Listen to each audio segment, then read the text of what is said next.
அமெரிக்காவுக்கு வருவதை காட்டிலும் பூரி ஜெகநாதரின் மண்ணுக்கு செல்வதே முக்கியம் என்று டிரம்பின் அழைப்பை நிராகரித்ததாக பிரதமர் மோடி தெரிவித்துள்ளார். ஒடிசாவில் 18,600 கோடி ரூபாய் மதிப்பிலான 105 நலத்திட்டங்களை தொடங்கி வைத்து பொதுக்கூட்டத்தில் உரையாற்றினார். G7 உச்சி மாநாட்டில் பங்கேற்க கனடா சென்றிருந்த போது அமெரிக்க அதிபர் டிரம்ப் விருந்துக்கு வாஷிங்டன் டிசிக்கு வருமாறு அழைப்பு விடுத்ததாக குறிப்பிட்டார். ஆனால் வாஷிங்டன் டிசிக்கு செல்வதை காட்டிலும் பூரி ஜெகநாதரின் மண்ணில் கால் தடம் பதிப்பதே முக்கியம் என்பதால் டிரம்பின் அழைப்பை ஏற்க மறுத்துவிட்டதாக தெரிவித்தார். முன்னதாக புவனேஸ்வர் வந்த பிரதமர் மோடிக்கு வழிநெடுக்கிலும் ஏராளமான பொதுமக்கள் உற்சாகமாக வரவேற்பளித்தனர்.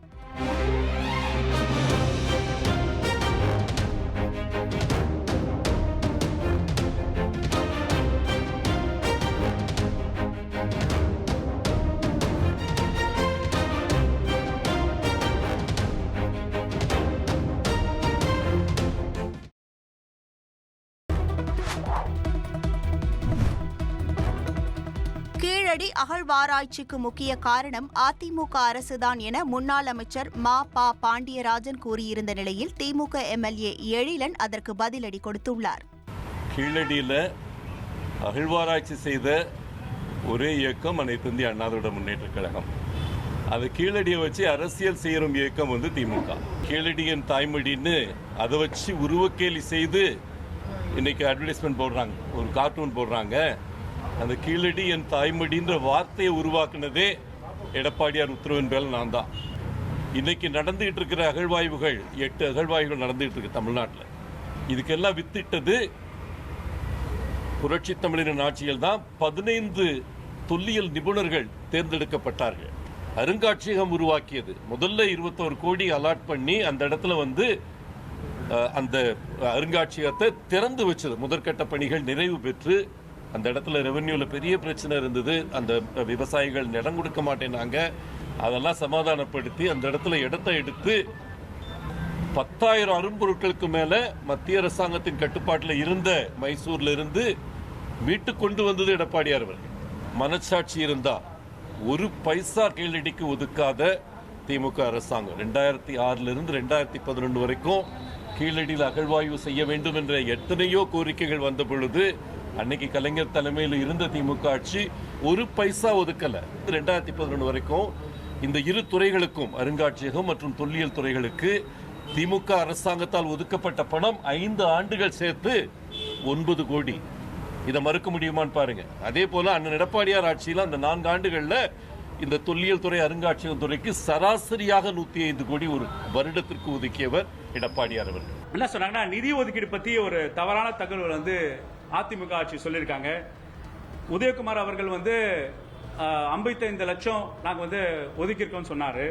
இன்னைக்கு மஃபாயார்கள் என்ன சொன்னாரு, 105 கோடி நாங்க அலாட் பண்ணிருக்கோம் என்று சொல்றாங்க. ஆனா அதிமுக ஆட்சி காலத்தில் 2016 இருந்து 2020 வரைக்கும் 2 எக்ஸ்கவேஷன் தான் நிதி ஒதுக்கீடு செஞ்சிருக்காங்க. ஒன்னு திருவள்ளூர் மாவட்டத்தில் பட்டறை பரமதூர் என்ற ஊர்ல 55 லட்சம் ரூபாய்க்கான எக்ஸ்கவேஷனும், கீழடிக்கு ஒரு 55 லட்சம் ரூபாய்க்கு ஒரு எக்ஸ்கவேஷன் மட்டும் தான் பண்ணிருக்காங்க. மொத்தம் 2021 இருந்து 24 வரைக்கும் 30 இடங்கள்ல ஆய்வு பண்ணி 38 இடங்கள் திராவிட மாடல் அரசு அகழ்வாராய்ச்சி மேற்கொண்டு மொத்தம் 27 கோடி ரூபாய் கொடுத்திருக்காங்க. எக்ஸ்கவேஷன் நடக்கும் போது ஒரு தர கூட விசிட் பண்ணல. ரெண்டாவது ஒரு தவறான தகவல் அவர் சொல்லியிருக்காரு. அதாவது மாற்றப்பெற்ற அமர்நாத் அவர்களை பிளைட் காசுலாம் அவர் ஏற்படுத்தி பண்ணி அவர் கூட டிஸ்கஷன் நடத்தினா சொன்னாரு. வரும்போது அமர்நாத் அவர்களை தொடர்பு கொண்டு தான் வந்த, அது மாதிரி எந்த வகையான டிஸ்கஷனும் நடக்கலன்னு அமர்நாத் அவர்கள் சொல்றாங்க.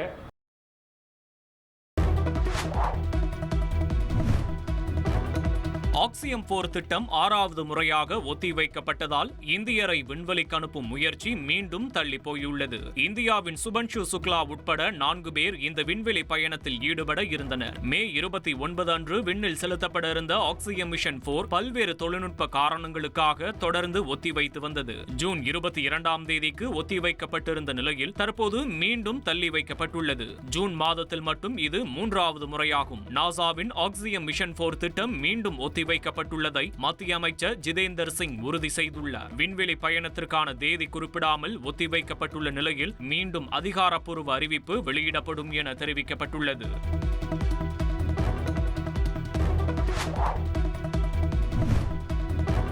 மனைவி குறித்து பொதுவெளியில் அவதூறாக பேசியதாக இன்ஸ்டா பிரபலம் விஷ்ணுவை போலீசார் கைது செய்துள்ளனர். ஆர்கானிக் அழகு சாதன பொருட்கள் விற்பனை, யூடியூப் சேனல் மூலம் தாவேகாவிற்கு ஆதரவு, இன்ஸ்டாகிராம் இன்ஃபுளுயன்சர், பிரபல அழகு கலை நிபுணர் அஷ்மிதாவின் கணவர் என பல பொறுப்புகளுடன் வலம் வந்தவர் விஷ்ணு. இவர் இளம்பெண்ணுக்கு பாலியல் தொல்லை கொடுத்ததாக நண்பர்களிடம் அடிவாங்கிய வீடியோ வெளியாகி பிரபலமடைந்தார். இந்த நிலையில் அவரது மனைவியை பொதுவெளியில் ஆபாசமாக பேசியதாகவும் போதையில் தாக்கியதாகவும் மனைவி அஷ்மிதா அளித்த புகாரில் 7 பிரிவுகளின் கீழ் வடபழனி போலீசார் வழக்கு பதிவு செய்து விஷ்ணுவை கைது செய்துள்ளனர். அஷ்மிதாவிற்கும் விஷ்ணுவிற்கும் கடந்த 2017ஆம் ஆண்டு இரு வீட்டார் சம்மதத்துடன் காதல் திருமணம் நடைபெற்ற நிலையில் 2 ஆண்டுகளில் கருத்து வேறுபாடு காரணமாக அஷ்மிதா காவல் நிலையத்தில் புகார் அளித்துள்ளார். மனைவியுடன் சேர்ந்து வாழ்வதாக அப்போதே மன்னிப்பு கடிதம் எழுதி கொடுத்த விஷ்ணு மனைவியுடன் சேர்ந்து வாழ்ந்து வந்துள்ளார். எனினும் விஷ்ணுவின் தொடர் கொடுமை தாங்காமல் அஷ்மிதா சென்னை குடும்ப நல நீதிமன்றத்தில் கடந்த 2020ஆம் ஆண்டு வழக்கு தொடர்ந்தார். நீதிமன்றத்திலும் மன்னிப்பு கடிதம் எழுதி கொடுத்த விஷ்ணு அஷ்மிதாவை பதிவு திருமணம் செய்து கொண்டார். இதனிடையே இருவருக்குள்ளும் மீண்டும் கருத்து வேறுபாடு ஏற்பட்டு பிரச்சனை எழுந்ததால் இருவரும் தனித்தனியாக பிரிந்து வாழ்ந்து வருகின்றனர். இந்த நிலையில்தான் அண்மையில் யூடியூப் சேனல் ஒன்றுக்கு பேட்டியளித்த விஷ்ணு அஷ்மிதா குறித்து ஆபாசமாக அவதூறாக பேசியிருந்தார். இதனால் மனமுடைந்த அஷ்மிதா தொடர்ந்து தன்னை பற்றி அவதூறாக பேசி தாக்கி காயம் ஏற்படுத்திய கணவர் விஷ்ணு மீது நடவடிக்கை எடுக்க வேண்டும் என வடபழனி காவல் நிலையத்தில் அளித்த புகாரில் போலீசார் விஷ்ணுவை கைது செய்துள்ளனர்.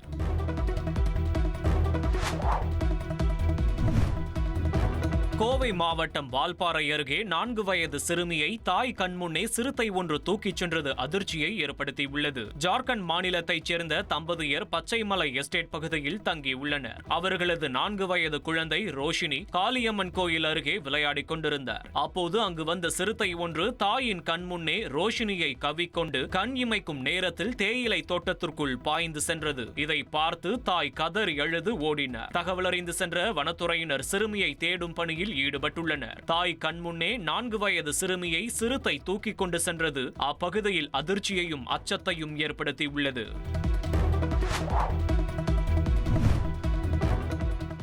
குங்ஃபு வகுப்பில் பழகிய துணை நடிகை பண மோசடி செய்துவிட்டதாக ஐடி ஊழியர் டிஜிபி அலுவலகத்தில் புகார் அளித்துள்ளது பரபரப்பை ஏற்படுத்தியுள்ளது. சென்னையை அடுத்த கௌரிவாக்கம் பகுதியைச் சேர்ந்த ஹரீஷ் தனியார் ஐடி நிறுவனத்தில் பணியாற்றி வருகிறார். இவர் சென்னையில் உள்ள டிஜிபி அலுவலகத்தில் புகார் ஒன்றை அளித்து செய்தியாளர்களை சந்தித்தார். அப்போது தான் தற்காப்பு கலையான குங்ஃபு பயிற்சிக்கு செல்லும்போது சின்னத்திரை நடிகையான அனாமிகாவுடன் பழக்கம் ஏற்பட்டு இருவரும் காதலித்து வந்ததாக கூறியுள்ளார். தொடக்கத்தில் தனக்கு கடன் பிரச்சனை இருப்பதாகவும் அதை சரி செய்தால்தான் திருமணம் செய்து கொள்ள முடியும் என கூறியதை நம்பி கேட்கும் போதெல்லாம் அனாமிகாவிற்கு பணம் கொடுத்ததாகவும் தெரிவித்தார். அவங்க கிட்ட நடுவில் ஒரு கடன் அடைச்சதுக்கு அப்புறம் கொஞ்சம் கொஞ்சமா அவங்க பேசுறதை கம்மி பண்ணாங்க. ஏன் பேசுற, ஏன் என் கூட பழக மாட்டேற அப்படின்ற கேட்டப்போ இல்லை எனக்கு இது சரியா படலை, வரும்னு தோணலை, எனக்கு சினிமா வாய்ப்பு கிடச்சிருக்கு, நான் அது பண்ணலான் இருக்கேன், எனக்கு இந்த ரிலேஷன்ஷிப் வேண்டாம் அப்படின்ற மாதிரி முடிச்சுக்கிட்டாங்க. சரி முடிச்சுக்கிட்டு நான் காசு கேட்டப்போ இல்லை தர முடியாது அப்படின்ற மாதிரி கொஞ்சம் ஹராஸ் பண்ணுற மாதிரி கொஞ்சம் மிரட்டினாங்க. எவ்வளோ பணம் கொடுத்தீங்க, எப்படி கொடுத்தீங்க? மொத்தமாக 5 லட்சம் கிட்ட செலவாயிருக்கு. எல்லாமே bank to bank transfer. So bank statement எல்லாமே எடுத்து நான் போலீஸ் கிட்ட போய் நான் புகார் கொடுத்துருக்கேன். அவங்க பண்ண வாட்ஸ்அப் சாட்ஸ், அவங்க கூட எடுத்த ஃபோட்டோஸு, பேங்க் ஸ்டேட்மெண்ட்டு எல்லாமே எடுத்து நான் புகாரில் கொடுத்துருக்கேன். என்ன படம் நடிக்கிறாங்க அவங்க? இப்போ அவங்க யோகி பாபுவோட ஒரு படம் கமிட்டாக இருக்காங்க. ஒரு கட்டத்தில் அனாமிகா அதிகமாக பணம் கேட்க தொடங்கியதாகவும் தான் முடியாது என கூற சண்டை போட்டுவிட்டு பிரிந்து சென்று விட்டதாகவும் கூறினார். இதுவரை சுமார் 5 லட்சம் ரூபாய் வாங்கி ஏமாற்றிய அனாமிகா மாங்காடு காவல் நிலையத்தில் பணமே வாங்கவில்லை என நாடகமாடியதாக ஹரிஷ் ஆதங்கத்துடன் தெரிவித்தார். மாங்காடு ஸ்டேஷனில் அவங்க என்ன பண்ணியிருக்காங்க அப்படின்னா, நான் அட்வொகேட் மூலிமா போனதுக்கு எகென்ஸ்டாக ஒரு ஃபேக் கம்ப்ளைண்ட் கொடுத்துருக்காங்க. நான் அவங்களை ஹராஸ் பண்ணேன், அவங்க ஸ்டாக் பண்ணேன், அவங்க செக்ஷுவல் அபியூஸ் பண்ணேன்னு சொல்லி கம்ப்ளைண்ட் பண்ணாங்க. ஸோ அவங்ககிட்ட எந்த எவிடன்ஸும் இல்லை. பிரேக்கப் பண்ணதுக்கப்புறம் 1 வருஷம் அப்புறம் நான் கால் பண்ணேன். எனக்கு பணம் தேவை இருந்துச்சு, கொடுத்த பணத்தை நான் கேட்கறதுக்காக கால் பண்ணேன். அவங்க இல்லை என்னால் தர முடியாது, நான் எதுக்கு உனக்கு தரணும், நான் ஆம்பளைங்க தான் பொம்பளைங்க தரணும், பொம்பளைங்க ஆம்பளைங்க தரக்கூடாது, இன்னொரு தடவை இது மாதிரி கால் பண்ணால் நான் உன்னை ஹராஸ்மெண்ட் சொல்லி கம்ப்ளைண்ட் பண்ணுறேன் அப்படின்ற மாதிரி மிரட்டினாங்க. நீங்கள் ஒன்றாவே வாழ்ந்தீங்களா? இல்லைங்க, நான் ஒன்றும் ஆகலை. அவங்க லேடிஸ் ஹாஸ்டலில் இருந்தாங்க, நான் என் வீட்டில் தான் இருந்தேன். இப்போ என்ன மாதிரி எத்தனை பேர் அவங்ககிட்ட பாதிக்கப்பட்டிருக்காங்கன்றது தெரியல. ஸோ இது விசாரிக்கும் போது மட்டும்தான் பாதிக்கப்பட்டிருக்காங்கன்றது தெரியும். ஸோ என்னோட காசு நான் எவ்வளோ கொடுத்தனோ அந்த காசும் ப்ளஸ் என்ன மாதிரியே வேறு யாராச்சும் அவங்ககிட்ட மாட்டியிருக்காங்கன்றது தெரியும். தனியார் டிவி சீரியலில் நடித்து வரும் அனாமிகா யோகி பாபுவின் படத்தில் நடிக்க இருப்பதாக சுட்டிக்காட்டிய ஹரிஷ் தன்னுடைய பணத்தை மீட்டு தருவதோடு அனாமிகாவிடம் உரிய விசாரணை நடத்த வேண்டும் என டிஜிபியிடம் முறையிட்டதாக தெரிவித்தார். ரகசிய காதலியோட 3 வயது பிஞ்சு குழந்தைய பாலியல் வன்கொடுமை பண்ணி கொலை செஞ்சிருக்கு ஒரு மனித மிருகம். நடந்த கொடூரத்திற்கு பெற்ற தாய் உடந்தையா செயல்பட்டது எப்படி?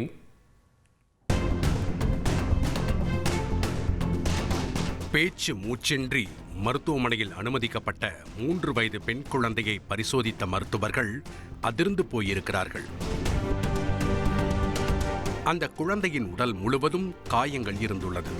அதோடு பிறப்புறுப்பிலும் ஆசனவாய் பகுதியிலும் பற்களால் கடிக்கப்பட்டதற்கான தடயங்கள் இருப்பதை பார்த்து மருத்துவர்களின் இதயமே சுக்குநூறாக நொறுங்கி உள்ளது.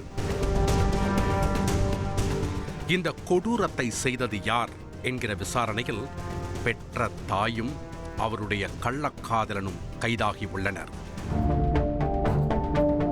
முழு குற்ற பின்னணியையும் அறிய செய்தியாளர் தேவநாதனை விசாரணையில் களமிறக்கினோம்.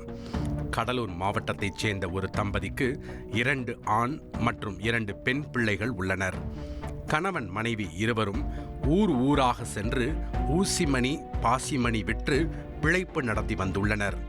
இந்நிலையில் அந்த கணவர் திடீரென இருதய நோயால் பாதிக்கப்பட்டு பைபாஸ் அறுவை சிகிச்சை செய்து கொண்டுள்ளார். மருத்துவமனையில் அனுமதிக்கப்பட்டிருந்தவரை நலம் விசாரிப்பதற்காக திருவண்ணாமலை மாவட்டத்தில் இருந்து அவரின் சித்தப்பா மகன் வந்துள்ளார். அண்ணனிடம் ஓய்வெடுக்க அறிவுறுத்திய தம்பி அண்ணியையும் குழந்தைகளையும் தன்னுடன் அழைத்துச் செல்வதாக கூறி திருவண்ணாமலைக்கு கூட்டிச் சென்றிருக்கிறார். இந்நிலையில்தான் சென்ற 16ஆம் தேதி திருவண்ணாமலையிலிருந்து கடலூரில் உள்ள அண்ணனின் உறவினர்களை தொடர்பு கொண்டு கடைசி குழந்தை இறந்துவிட்டதாக தெரிவித்துள்ளனர். மறுநாள் காலை கடலூரில் குழந்தையின் இறுதிச் சடங்கிற்கு ஏற்பாடுகளை செய்த உறவினர்கள் பஸ்ஸில் குழந்தையின் சடலத்துடன் வரும் தாய்க்காக காத்திருந்துள்ளனர். ஆனால் குழந்தையின் தாய் பேருந்து நிலையத்தில் இறங்காமல் உழவர் சந்தை அருகிலேயே இறங்கியுள்ளதாக தெரிகிறது. இதையடுத்து உயிரிழந்த குழந்தையை தோளில் போட்டுக்கொண்டு அந்த தாய் சாலையில் அழுதபடி சுற்றித் திரிந்துள்ளார். இதனை கவனித்த உறவினர்கள் சந்தேகத்துடன் குழந்தையின் உடலை பரிசோதித்த போது அதன் பிறப்புறுப்பு உட்பட பல இடங்களில் காயம் இருந்துள்ளது. அதன் காரணமாக குழந்தையின் உடலை மருத்துவமனையில் ஒப்படைத்துவிட்டு காவல் நிலையத்திலும் புகார் அளித்துள்ளனர். போலீசாரிடம் குழந்தையின் தாய் தொடர்ந்து முன்னுக்கு பின் முரணான தகவல்களை தெரிவித்துள்ளார். அதோடு குழந்தையின் பிரேத பரிசோதனை அறிக்கையும் அவர் பாலியல் வன்கொடுமை செய்யப்பட்டு கொலை செய்யப்பட்டிருப்பதை உறுதிப்படுத்தியது. இதைத் தொடர்ந்து தாயிடம் மேற்கொள்ளப்பட்ட கிடுக்கிப்பிடி விசாரணையில்தான் மொத்த உண்மையும் வெளிச்சத்திற்கு வந்துள்ளது. அண்ணன் மனைவியை திருவண்ணாமலைக்கு அழைத்துச் சென்றவர் அண்ணியுடன் தகாத உறவில் இருந்துள்ளார். மேலும் அவரின் 3 வயது மகளையும் அவர் தொடர்ந்து பாலியல் வன்கொடுமை செய்துள்ளார். தினமும் அந்த பிஞ்சு குழந்தையை அடித்தும் பற்களால் கடித்தும் பாலியல் வன்புணர்வுக்கு உட்படுத்தியுள்ளார். ஒரு கட்டத்தில் அந்த குழந்தை வலி தாங்க முடியாமல் இறந்து போயிருப்பது விசாரணையில் தெரிய வந்துள்ளது. இதையடுத்து திருவண்ணாமலை சென்று குற்றவாளியை காவல்துறையினர் சுற்றி வளைத்துள்ளனர். அப்போது போலீசாரிடமிருந்து அவர் தப்ப முயன்ற போது தவறி விழுந்ததில் அவரின் காலில் எலும்பு முறிவு ஏற்பட்டிருக்கிறது. நடந்த சம்பவம் தொடர்பாக கொலை வழக்கு பதிவு செய்த போலீசார் குழந்தையின் தாயையும் அவரின் கள்ளக்காதலனையும் கைது செய்து சிறையில் அடைத்துள்ளனர். பெண்கள் அவங்களோட தோழிகள் அணிஞ்சிருக்கக்கூடிய ஆடை அணிகலன்கள் மேல ஆசைப்படுறதும் அதை விட சூப்பரா நாம போடணும்னு பொறாமப்படுறதும் இயல்பான ஒண்ணுதான். ஆனா இந்த கிரைம் ஸ்டோரியில ஒரு பெண் வெறும் 4 சவரன் நகைக்காக உயிர் தோழியவே கொலை செஞ்சு நாடகமாடி இருக்காங்க.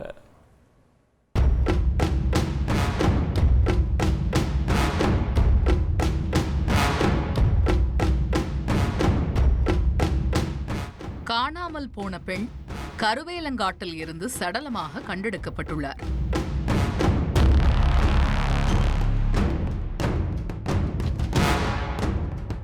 சம்பவ இடத்தை அலசி ஆராய்ந்த தடயவியல் நிபுணர்கள் அங்கு கிடைத்த தடயங்கள் ஒன்றுவிடாமல் சலித்தெடுத்துள்ளனர்.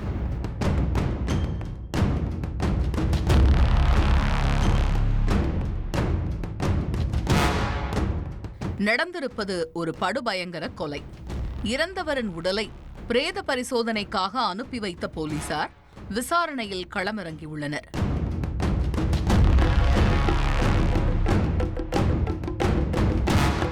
கொல்லப்பட்டவர் ராமநாதபுரம் மாவட்டம் சாயல்குடி அருகே உள்ள கரிசல்குளம் கிராமத்தைச் சேர்ந்த 38 வயதான உத்தரவள்ளி. இவரின் கணவர் சில வருடங்களுக்கு முன் உடல்நலக்குறைவால் காலமானதைத் தொடர்ந்து உத்தரவள்ளி அவரது 14 வயது மகள் மற்றும் 13 வயது மகனுடன் தனியாக வாழ்ந்து வந்திருக்கிறார். அருகில் உள்ள கருவேலங்காட்டிற்கு சென்று விறகு வெட்டியும் கறி மூட்டியும் பிழைப்பு நடத்தி வந்த உத்தரவள்ளி கடந்த 17ஆம் தேதி திடீரென மாயமாகி உள்ளார். அவரின் செல்போன் இணைப்பும் சுவிட்ச் ஆஃப் ஆக இருந்த காரணத்தால் காணாமல் போனவரை கண்டுபிடித்து தருமாறு உத்தரவள்ளியின் உறவினர்கள் காவல்துறையில் புகார் அளித்துள்ளனர். அந்த புகாரின் பேரில் வழக்கு பதிவு செய்து உத்தரவள்ளியை தேடி வந்த நிலையில்தான் அவரின் சடலம் கருவேலங்காட்டில் படுகாயங்களோடு கண்டெடுக்கப்பட்டிருக்கிறது. சம்பவ இடத்திற்கு மோப்பநாய் அழைத்து வந்து சோதனை மேற்கொண்ட காவல்துறையினர் உத்தரவள்ளியின் உடல் அருகிலேயே அவருடைய செல்போன் புதைக்கப்பட்டிருப்பதையும் கண்டுபிடித்துள்ளனர். இந்த சம்பவம் தொடர்பாக ஊரில் இருப்பவர்களிடம் மேற்கொண்ட விசாரணையில் கொலை செய்யப்பட்ட உத்தரவள்ளி கடைசியாக அவருடைய பெண் தோழியான ஜோதியுடன் தான் விறகு வெட்ட சென்றதாக தெரிவித்துள்ளனர். சந்தேகத்திற்குரிய நபரை பிடித்து மேற்கொண்ட விசாரணையில் அவர் உத்தரவள்ளியை கொலை செய்ததாக பரபரப்பு வாக்குமூலம் கொடுத்துள்ளார். ஆம், சம்பவம் நடந்தன்று ஜோதி உத்தரவள்ளியிடம் கைமாற்றாக சில 1000 பணம் தரும்படி கேட்டுள்ளார். ஆனால் தன்னிடம் அவ்வளவு பணம் இல்லை என உத்தரவள்ளி தெரிவித்துள்ளார். அதன் தொடர்ச்சியாக கருவேலங்காட்டிற்குள் கறி மூட்டுவதற்காக உத்தரவள்ளியை ஜோதி அழைத்து சென்றுள்ளார். அப்போது யாரும் இல்லாத நேரம் பார்த்து கையில் வைத்திருந்த அரிவாளன் கைப்பிடியால் உத்தரவள்ளியின் தலையில் பலமாக தாக்கியுள்ளார். அதைத் தொடர்ந்து சுமை தூக்குவதற்காக பயன்படுத்தும் துண்டை உத்தரவள்ளியின் வாயில் திணித்து தோழியை மூச்சு திணறடித்து கொலை செய்துவிட்டு அவருடைய செல்போனையும் உடல் அருகிலேயே புதைத்துள்ளார். மேலும் உத்தரவள்ளி அணிந்திருந்த 4 சவரன் நகையை எடுத்து சென்ற ஜோதி அதன் பிறகு ஒன்றும் தெரியாதது போல நாடகமாடியுள்ளது விசாரணையில் உறுதியாகி உள்ளது.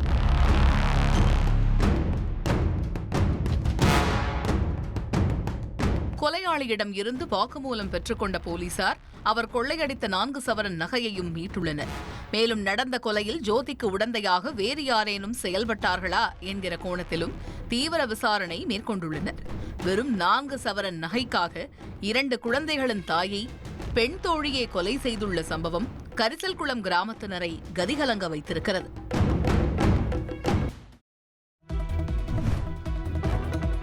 ஈரான் இஸ்ரேலிடையே தாக்குதல் தீவிரமடைந்துள்ள நிலையில் தங்களது வான்பரப்பை பயன்படுத்த இந்தியாவுக்கு மட்டும் ஈரான் அனுமதி அளித்துள்ளது. ஈரானில் சுமார் 2000 மாணவர்கள் உட்பட 10,000 இந்தியர்கள் உள்ளனர். அவர்களை மீட்க வெளியுறவுத்துறை நடவடிக்கை எடுத்து வருவதால் இந்தியாவின் கோரிக்கையை ஏற்று தங்களது வான்பரப்பை இந்திய விமானங்கள் மட்டும் பயன்படுத்த ஈரான் திறந்துவிட்டுள்ளது. இதையடுத்து அடுத்த 2 நாட்களில் 1000 மாணவர்கள் மீட்கப்பட உள்ளனர். ஏற்கனவே ஈரானில் இருந்த 110 மாணவர்கள் அர்மேனியா வழியாக மீட்கப்பட்டுள்ளனர். அதேபோன்று இஸ்ரேலில் உள்ள இந்தியர்களை மீட்கவும் வெளியுறவுத்துறை நடவடிக்கை எடுத்து வருகிறது.